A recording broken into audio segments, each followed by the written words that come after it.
I'm from New Jersey. I don't expect too much. If the world ended today, I would adjust. I'm from New Jersey. No, I don't talk that way. I watched too much TV when I was young. I'm from New Jersey. My dad's Italian. We love the Sopranos, but don't belong. Hello everyone, my name is Ian Garcia, this is Devotional Criticism, and welcome back to the New Movie Diary. This is a cinema criticism series in which I review recent, new, and up-and-coming film releases and attempt to give you the straight facts about them, in my humble opinion. And in spite of the slew of hot new releases that hit theaters for the first official summer weekend, whether we're talking about the John Wick spin-off Ballerina, the surprise animated Predator anthology film Killer of Killers, a very mean-looking horror thriller Dangerous Animals, and even one of my most anticipated films of the year, that being Emmanuelle, the latest, equally surprising adaptation of Emmanuel Arson's notorious 1967 erotic novel, this one being co-written and directed by none other than Audrey Dewan, who previously made Happening, easily one of my favorite films of 2022. In spite of all that, I decided to forego both the top-line mainstream and indie foreign art house selections for this week in order to patronize the New Jersey Independent Film Festival. This is a 4-day celebration of independent and international cinema that this past weekend just finished off its 5th consecutive year. And as a Jersey native himself, I'm of course behoved to show my support for a regional film fest of this nature, which almost didn't come together this year as the Cranford Theater, a smaller independent multiplex in Cranford, New Jersey, that usually hosts the festival, tragically suffered a roof collapse earlier this spring. But fortunately, the nearby Claridge nonprofit theater in Montclair was able to graciously shuffle its programming and open its doors to the festival, which means that, at least as far as I'm concerned, I'm more than delighted to take a detour from keeping up with the Joneses of what everybody else across the country will have already seen by now, to give you the hot tip on just 2 amazing films that were featured among the NJIFF's official selections for this year, and that, God willing, you yourselves will be able to see once they've completed their respective runs and find some way to a larger audience, whether it's through a limited theatrical release or a direct-to-VOD one. First up on the docket is moi-meme, a project nearly 60 years in the making, originally beginning life as an improvised underground film produced by the acclaimed experimental theater director and playwright Lee Brewer, a full 2 years before Brewer would eventually establish the Mabu Mines Company. This production being produced but never completed against the artistically liberating but politically tumultuous backdrop of Paris in May 1968. Long after Brewer had abandoned moi-meme, his son Mojo Lorwin stepped in to restore the some 17 hours of 16mm film that Brewer had shot, and originally assembled it into a mixed media production which was screened alongside live music and voice acting accompaniment. That version of the project was premiered in 2009, only for Lorwin to return to the footage during the COVID-19 lockdowns in order to turn moi-meme into a full-fledged avant-garde feature, one telling the metatextual story of a restless expat teenager who is determined to, but what else, make a radical experimental film, inculcated in the aesthetically boundary-pushing and polemically fraught context of Paris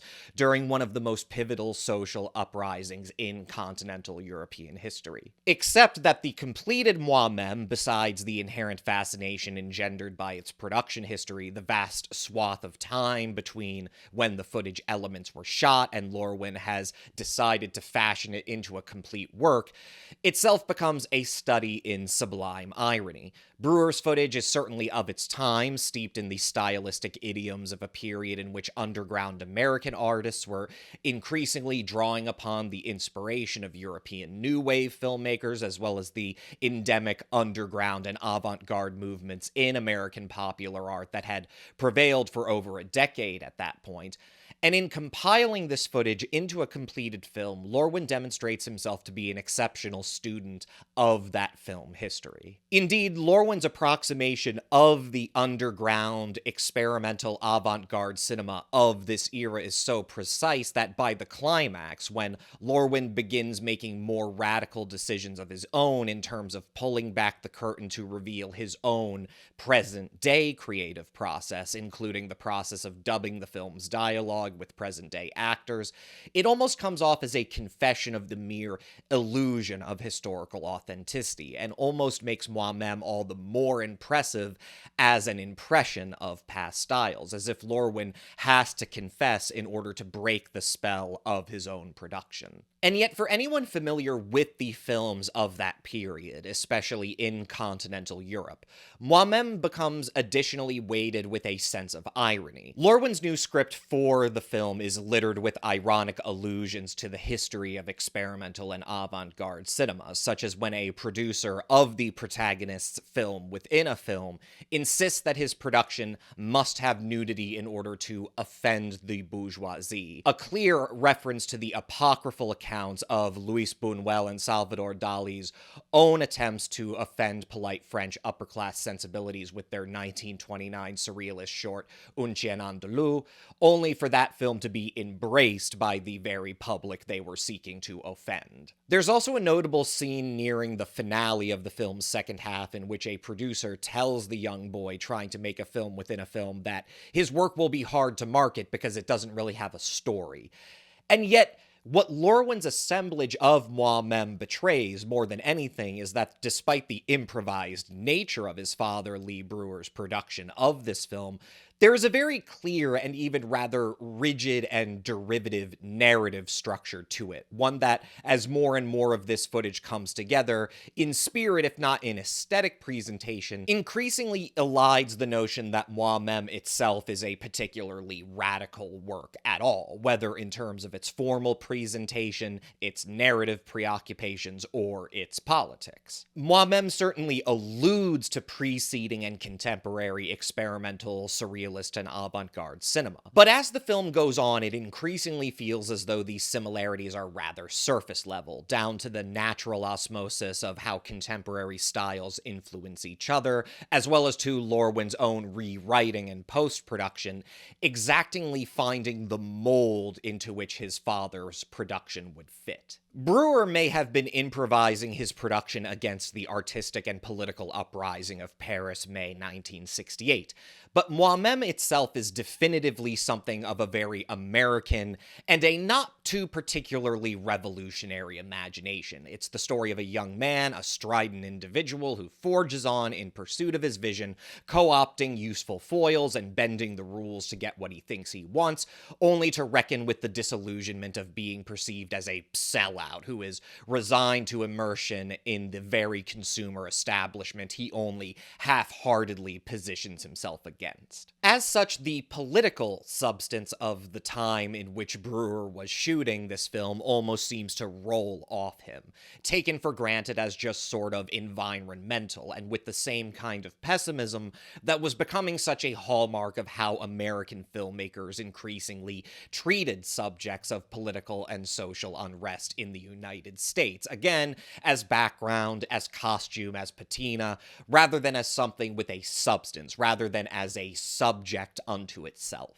Which is all to say that at the same time that continental European filmmakers were increasingly trending in divergent directions with the inspirations of experimental, underground, and avant-garde cinema, on the one hand with increasingly more polemical and essayistic films that attempted to do all the more to alienate the spectator from passive consumption of the film as commodity, and on the other hand, less politically flamboyant but nonetheless radical works that presented themselves more as transcendental studies in characters, in settings, in the moods of a time. At the very same time that this social unrest is forcing a schism in the trajectory of cinema outside of the commercial mainstream, Brewer's film is in some ways stuck in a rut, stuck in the preoccupations of the artist as a strident individual, and in aesthetics that, even when compared to American art house cinema of the time, just feels like it's one step behind, even a full decade behind. Which is to say, to honestly maybe put too blunt a point on it all, Lerwin has basically taken what, if his father had completed this project in the summer of 1968 or sometime in 1969, what would have been an astoundingly mediocre work, probably. If Brewer had completed moi-meme, it's impossible for me to imagine that, at the most charitable in the United States, his film would have been compared unfavorably to the aesthetically similar, but nonetheless more narratively exciting and socially transformative cinema of Tony Richardson or Melvin Van Peebles or Robert Downey Sr., whereas on the continent, on the one hand, moi-meme would have been dismissed as, at best, a vulgar American's appropriation of European art house trends that contemporary filmmakers were already moving on from, and, at worst, as a politically reactionary work that exploits the tumult and violence and suffering of May 1968 to suggest a significance to this work that isn't really there. Whereas, as a new film, while moi-meme still isn't a particularly radical work in terms of aesthetics, especially if I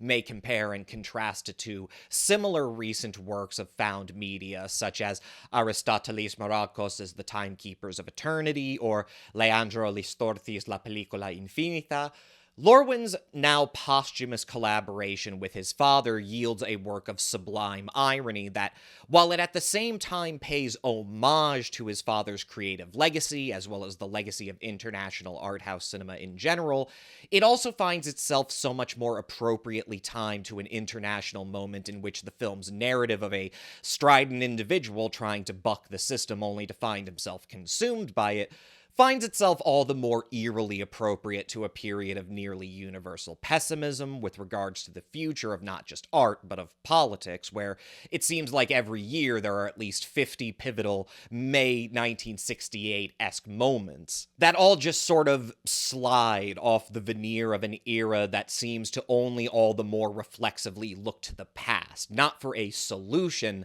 but for a temporary catharsis and a justification for siloing ourselves off in our own private little artisan worlds as time accelerates and the world degrades around us. Certainly not talking from personal experience or projecting anything. Those themes of alienation, pessimism, and the deepness of history as something fraught with both sources of catharsis as well as justification for our pessimism, moi-meme finds a good companion piece with the second feature selection of the NJIFF. This is Middletown, a documentary by Amanda McBain and Jesse Moss, which chronicles the attempts of a cadre of student journalists from a go-nowhere public school in upstate New York in the early 90s who, under the stewardship of their unconventional and troublemaking teacher, attempt to uncover and expose the corruption of their town with regards to the decades-long illegal dumping of toxic chemicals in nearby landfills that have been established over the region's aquifers and thus threatens the public health of the region for generations. Similarly reliant on found materials, although McBain and Moss also include contemporary interviews with the subjects and even go so far as to attempt to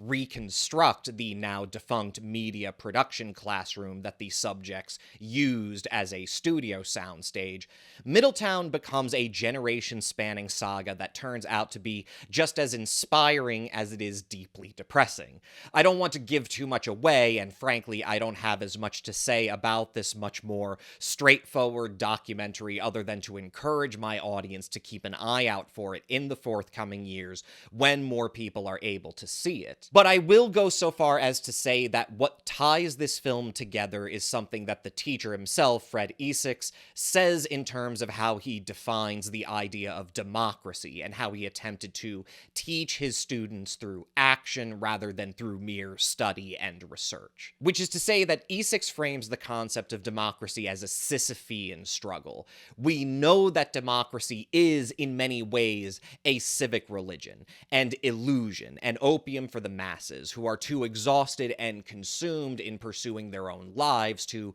reckon with the terrifying extent to which not only our actions, but our very health, our potential for happiness that meets the most people possible is bounded by completely cynical interests that will marshal not only money, but the threat of violence to stop us from fulfilling true democracy at every turn.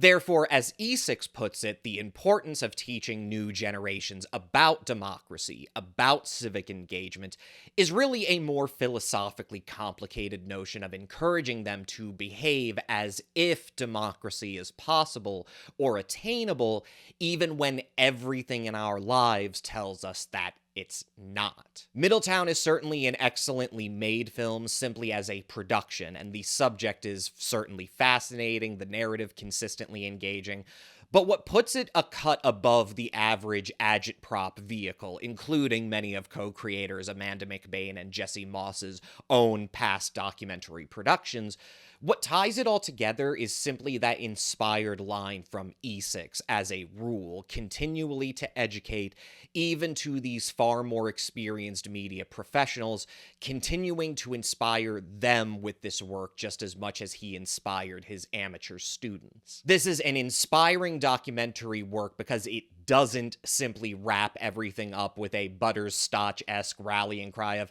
well, come on, fellas, I'm sure if we all just band together, we can save the rec center. Middletown is a documentary that, with all credit due to its endlessly compelling central subject and narrator, has the stones to tell you to your face,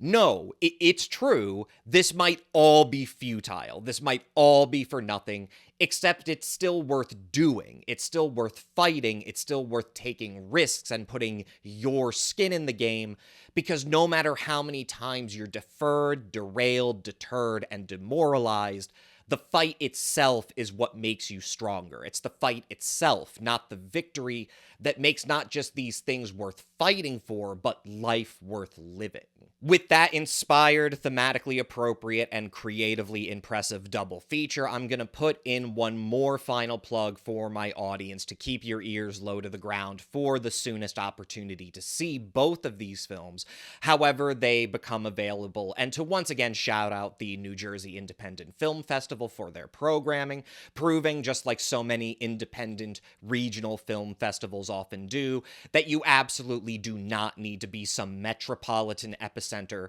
to experience great new international works and reprieve from consumer monoculture. And then I will be finally making my send-off to you out there. Thank you so much for sticking through this video. I would really like to do more stuff like this in the future, so especially if you're a New Jersey or New York or Pennsylvania resident, don't be a stranger to shouting out in the comments about other regional film festivals so that I can continue to highlight new independent works, and please don't forget to share, like, subscribe, bell, yada yada. My name is Ian Garcia, this is Devotional Criticism, and this was the New Movie Diary. I'm gonna catch you guys next time.